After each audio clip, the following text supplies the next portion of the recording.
안녕하세요. 명진쌤과 함께하는 즐거운 문학 시간입니다. 선생님이 여러분들에게 양해를 구했던 것 기억나나요?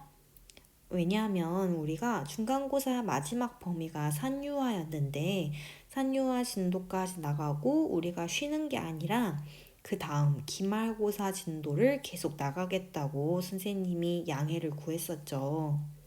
네, 그 이유는요, 두 가지가 있는데요. 첫 번째로는 우리가 5월 중에 논술형 수행평가를 치게 될 겁니다. 그래서 수업 1시간을 모조리 수행평가를 치는데 사용할 거기 때문에 진도 시간이 1시간 빠지게 됩니다. 그리고 두 번째는요, 5월 둘째 주쯤에 또 100일장 대회가 있거든요. 그 대회를 여러분들이 어디 나가서 참가하는 것이 아니라 우리 문학 시간에 수업을 듣는 그때에 모두가 참여를 하게 되는 형태로 이루어집니다. 그래서 그 역시 마찬가지로 1시간 진도가 빠지게 되어요. 사실 기말고사가 굉장히 멀리 있는 얘기 같지만 방학 전에 치기 때문에 생각보다 그 중간과 기말 사이의 기간이 짧습니다. 그래서 이렇게 한두 시간 빠지면 나중에 여러분들이 기말고사 진도를 나가는 게 굉장히 버겁고 힘들 것 같다는 생각이 들었어요. 그래서 지금 미리 조금이라도 해두면 여러분들이 덜 힘들 것 같다는 생각을 했습니다. 말이 길었죠. 아무튼 벼락치기로 진도 나가는 것이 조금 버거울 것 같아서 조금씩 해두자는 의미로 지금 우리가 새로운 작품을 배우게 되는 것입니다. 모두 좀 이해가 됐을까요? 네. 선생님이 수업에 들어가는 모든 반에 이렇게 양해를 구했는데 여러분들 조금 짜증나고 힘들 수 있을 텐데도 다들 알겠다고 그리고 또 바로 집중해 주어서 선생님이 너무 고마웠어요. 네. 그래서 선생님도 최대한 중요한 내용 위주로 여러분들이 꼭 챙겨가면 될 내용 위주로 수업을 할 테니까요. 짧은 시간이라도 우리 확실하게 집중을 해서 중요한 내용 챙겨갑시다. 좋아요. 그래서 우리가 몇 페이지를 피면 되냐면요. 교과서 278페이지를 피면 됩니다. 갑자기 엄청 뒤로 갔죠. 네. 왜냐면요. 짧은 시간에 내용을 습득할 수 있는 작품이 바로 여기 있기 때문이죠. 이렇게 우리가 맷버들 갈해 걷고 가 그리고 나 춘망사 두 가지 작품을 오늘 함께 배워보려고 합니다. 네, 그래서 오늘 시간에 두 개 한번 해볼게요. 자, 이 맷버들 갈해 걷고 누가 썼나요? 홍랑이라는 여성이 썼는데요. 이제 또 바로 시를 분석하면은 좀 재미가 없고요. 우리 한국사 시간처럼 러브스토리, 조선의 러브스토리를 함께 보도록 하겠습니다. 선생님이 가상 캐스팅을 해왔거든요. 실제 드라마는 아니고요. 이제 여기 밑에 있는 여성이 바로 이 시를 쓴 홍랑이었다. 이 홍랑은요, 기생이라는 직업을 가지고 있는 여성이었는데요. 조선시대 기생은 어떤 일을 했나요? 그렇죠. 주로 이제 양반들의 술 시중을 들면서 춤도 추고 노래도 부르고 지금의 연예인과 비슷한 굉장히 재능과 끼가 넘치는 여성들이었습니다. 그리고 여러분 오해하면 안 되는 것이요. 이 기생이란 직업은 단순히 얼굴이 예쁘다고 다 되는 것이 아니라 상당한 문학적인 재능을 가지고 있어야 했고요. 또 상대하는 손님이 이런 양반이다 보니까 양반에 맞먹는 지식과 그런 어떤 공부를 했었어야 했어요. 그래야 말이 통하니까요. 그래서 이 기생이란 직업을 무시하면 안 된다는 거, 요거를 알아두면 좋을 것 같습니다. 네, 그래서 홍랑을 소개했으니 이 위의 남자는 누구냐? 바로 최경창이라는 양반이었습니다. 당시 정부의 관리였는데요. 이 둘이 어떻게 만나게 됐냐를 얘기해야겠죠.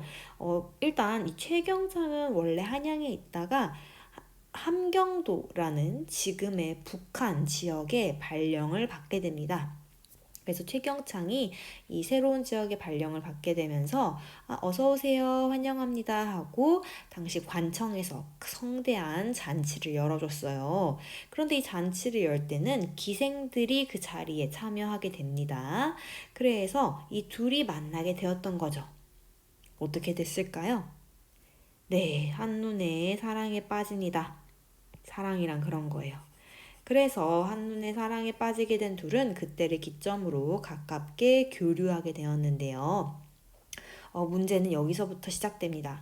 이 몇 년 뒤에 최경창이 다른 지역으로 발령을 받게 된 거예요. 그래서 둘은 함께 하고 싶어도 이 홍랑은 당시 함경도 소속 기생이었기 때문에 함부로 함경도 밖을 나갈 수 없는 몸이었거든요. 그래서 강제로 헤어지게 되다시피 합니다. 그 둘 이런 아름답게 흐드러진 버드나무 아래서 니마 떠나지 마오 나를 계속 기억해 주시오 하고 홍랑이 눈물을 흘리며 전했던 편지가 바로 아이고 선생님이 원본을 준비했었는데요. 지금 파일이 지워졌네요. 한번 인터넷에 검색해 보겠습니다. 인터넷에 여러분들이 지금 배우고 있는 이 웹버드를 쓴 홍랑의 원본을 우리가 직접 검색하면 나오거든요. 그래서 선생님이 한번 검색해 볼게요. 홍랑의 웹버드 검색을 해보면요. 네, 요것이 바로 원본이라는 겁니다. 보이나요? 네, 세로로 읽으면 돼요. 웹버들 가래 걷고 보내노라 님의 손대 자신은 창밖에 심거두고 보소서 이런 식으로 당시 홍랑 지금의 홍랑 있었던 원본이 있었다는 거죠. 그래서 이 사람들 정말 실제로 살았구나 하는 실존 인물이었다는 걸 우리가 알 수 있습니다. 그런 내용을 우리가 오늘날 컴퓨터로 보기 쉽게 편집한 것이 바로 278쪽의 이 시입니다. 지금은 가로로 편집이 되어 있죠? 그래서 우리가 이 시를 오늘 한번 같이 공부해 보도록 하겠습니다. 좋아요. 세 줄밖에 안 되니까 함께 들어갈 거예요. 참고로 이 시를 들어갈 때 이 시가 어떤 장르에 해당하는지 알면 좋은데요. 이렇게 조선시대에 쓰여진 시의 대표적인 갈래를 우리가 시조라고 합니다. 시조. 이 시조에도 그 안에 여러 가지 장르가 있거든요. 그런데 가장 대표적이고 보편적으로 쓰인 장르를 평시조라고 합니다. 평범하다 할 때 평자를 생각하면 돼요. 그래서 우리가 이 작품의 갈래가 평시조라는 걸 기억해 줍시다. 네, 그러면 선생님 이제 펜 색깔을 바꿔서 함께 필기를 해볼게요. 읽어봅시다. 웹버들 이거 뭐라고 읽을까요? 그쵸. 갈해 걷거 보내노라 님의 손 대입니다. 자, 첫 번째 줄입니다. 자, 지금 무엇을 꺾어서 님에게 보낸다고 하나요? 네, 웹버드를 꺾어서 임에게 보낸다고 하네요. 네, 그러면은 우리 웹버들에 체크를 해주고 이 웹버들이 두 가지 의미가 있는데요. 이건 지금 적는 게 아니라 나중에 적겠습니다. 참고로 이 웹버들이 뭐냐면요. 산에 자라는 버들이거든요. 그래서 선생님도 그렇고 여러분도 그렇고 산버들이 어떻게 생겼는지 한번 보고 갈게요. 요게 바로 산버들, 웹버들입니다.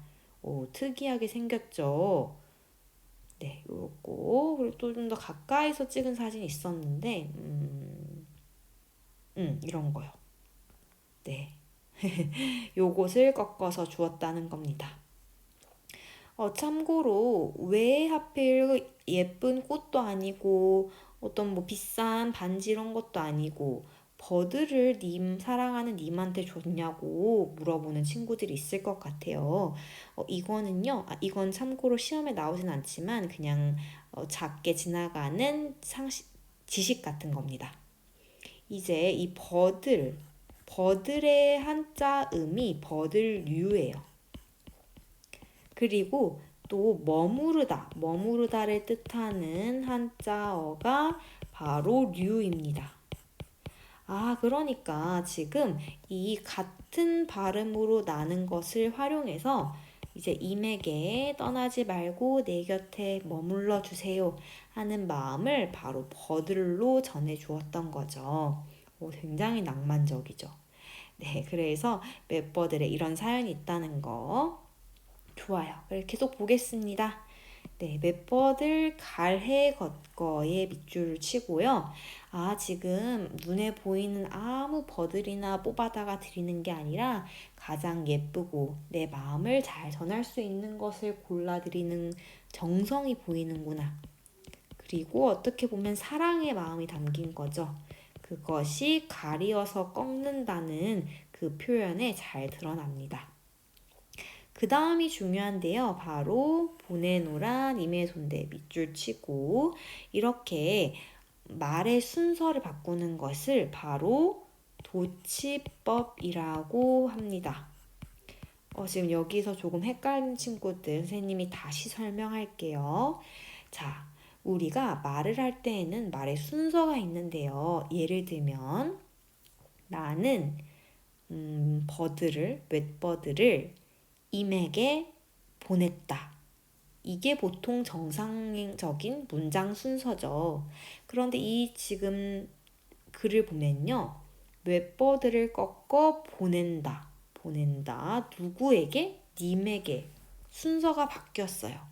이렇게 말의 순서를 일부러 바꾸는 것을 도치법이라고 합니다. 그래서 우리가 지금 이렇게 정리를 했고 선생님이 지금 필기를 어떤 내용을 하려는지 한번 맞춰볼래요? 선생님이 초록색으로 맵버들 가래 걷거 보내노라 님의 손대 4번 끊어 읽었어요. 그러면 그렇죠. 바로 사음보 율격을 가지고 있다 이 말입니다. 이거 중요하고요. 그래서 다시 펜 색깔을 바꾸어서 우리 첫 줄의 내용을 한번 정리해 볼 건데요. 이렇게 화살표를 치고 그 시조의 첫 줄, 둘째 줄, 세 번째, 마지막 줄을 각각 부르는 이름이 있어요. 첫 번째 줄은 초장이라는 용어를 씁니다. 그럼 여러분들이 맞춰보세요. 두 번째 중간은 무슨 장일까요? 그렇죠. 중장입니다. 마지막은요? 막장 아니고요. 끝장 아니고요. 종장입니다. 종례할 때, 종결되다 이럴 때 이때 종자. 이래서 우리가 요 구조를 알면은 요약을 더 수월하게 할 수 있겠죠? 자, 초장은요 있는 그대로 요약합니다. 웹버드를 꺾어 임에게 보내겠다 라는 내용이었습니다. 두 번째는요. 자신은 창밖에 심어두고 보소서. 이 맵버들 꺾어서 보냅니다. 님에게. 님이 주무시는 창밖에 이걸 심어두고 봐주세요. 라고 권유하고 있는 겁니다. 그래서 두 번째는요. 맵버들을 이미 주무시는 창 밖에 심어둘 것을 좀 잘리나? 권유하고 있습니다. 좋아요. 그 다음에 종장을 조금 볼 건데요. 한번 볼게요. 자, 밤비에 새잎에 네모를 치고요. 이것은 현재 우리말로 무슨 단어일까요? 그렇죠. 새잎입니다. 자, 밤비에 새잎이 나거든 나인가 하고 여기소서 지금 이 새잎은 이미 화자로 여기길 바라는 대상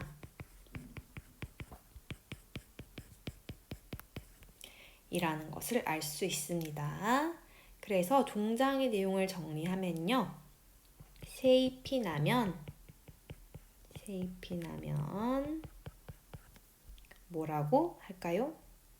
네, 그렇죠. 화자 자신으로 여겨달라 권유하고 있습니다. 네. 그러면 여러분, 선생님이 우리 함께 이렇게 필기했는데 뭔가 한 가지 빠뜨린 게 있지 않나요? 그렇죠. 역시 집중한 친구들 아주 금방 찾아줬어요. 바로 여기에 우리가 필기를 안 했거든요. 그거 해볼게요. 자, 선생님이 한번 필기를 해보겠습니다. 첫 번째는요, 바로 화자의 분신을 뜻합니다. 이 웹버들이요.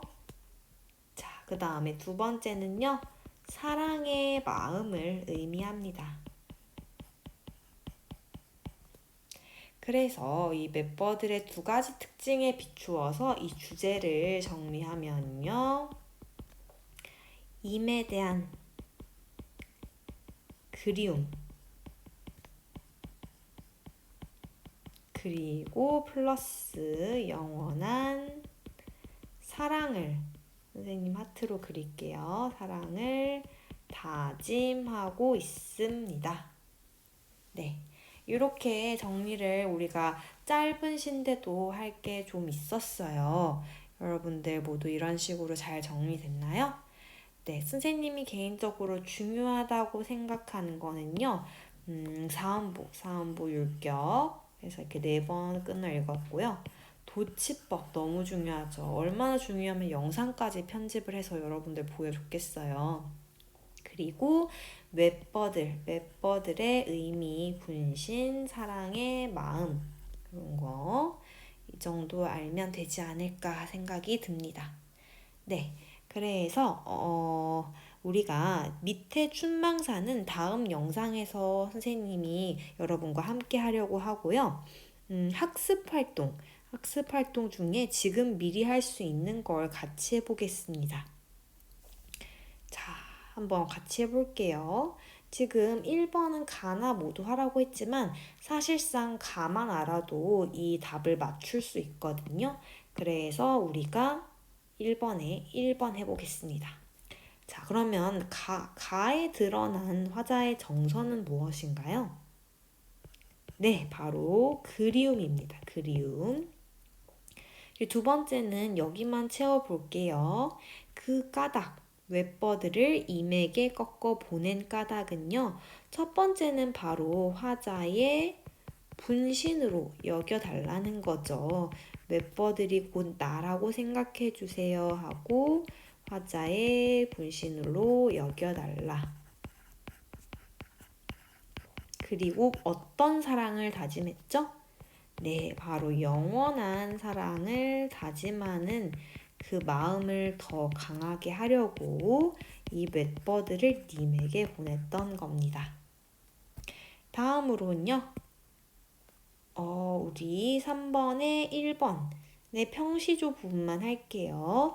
요것이 바로 웹버들 달에 꺾어라는 작품의 갈래였습니다. 갈래요.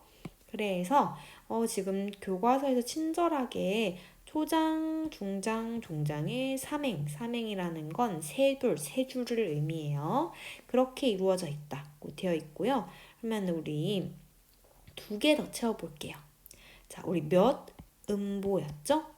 네, 사음보였습니다. 평시조의 특징은요, 사음보라는 거고, 또 이것도 중요합니다. 우리 지금 종장이 뭐예요? 네, 마지막 줄이라는 거거든요. 종장의 첫 구가 바로 삼음절로 고정되어 있다는 겁니다. 지금 조금 낯선 단어들이 나왔죠. 첫 구라는 말, 음절이라는 말이 조금 낯선 친구들이 있을 거예요. 이것은요, 다시 돌아갔을 때 종장을 찾아볼까요? 종장 여기 있네요. 반비에 여기 소서까지. 이때 첫 구라는 것은 이렇게 한 덩어리라고 이해를 하면 쉽습니다. 띄어쓰기를 기준으로 봐도 좋겠죠. 그러면 이게 몇 글자인가요? 네, 세 글자입니다. 이것을 우리가 좀 더 문학 그리고 문법과 관련된 단어로 삼음절이라는 정리를 할 수 있거든요.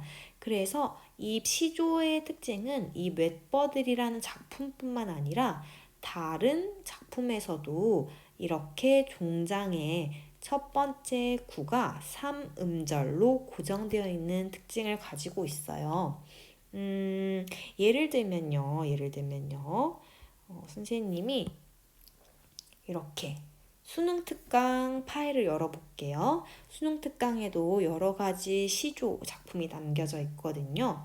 그러면 요건 조금 이제 어려운 작품이지만 우리가 주목해서 봐야 할 것은 바로 각 종장의 시작이 몇 음절인지만 보면 됩니다.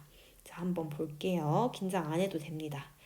보세요. 마지막 줄, 마지막 줄, 마지막 줄, 마지막 줄 이런 식으로 한번 봤을 때 지금 도로와 삼음절 그리고 내 몸을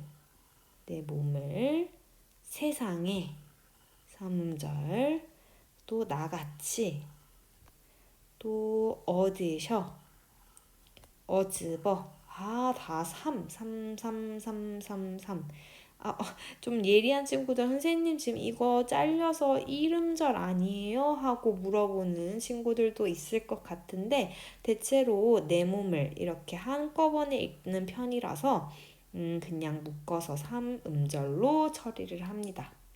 네. 그렇기 때문에 우리가 아까 정리했듯이 시조의 종장의 첫 구는 3음절로 고정이 되어 있다는 겁니다. 그랬기 때문에 우리의 형식적 특징, 오늘 배운 것들 꼭 세 가지는 기억을 해주세요. 네, 이렇게 정리를 했습니다. 밑에 있는 것들은 다음 영상에서 함께 알아보도록 할게요. 그래서 오늘 홍랑이 썼던 맷버들 가래거거를 함께 알아보았습니다. 모두들 다들 집중해서 영상 들어주느라 너무 고생했고요. 오늘 배운 내용 한번 눈으로 다시 훑어보면서 여러분들의 머릿속에 조금 더 기억을 오래 할 수 있게 합시다. 네, 수고 많았습니다.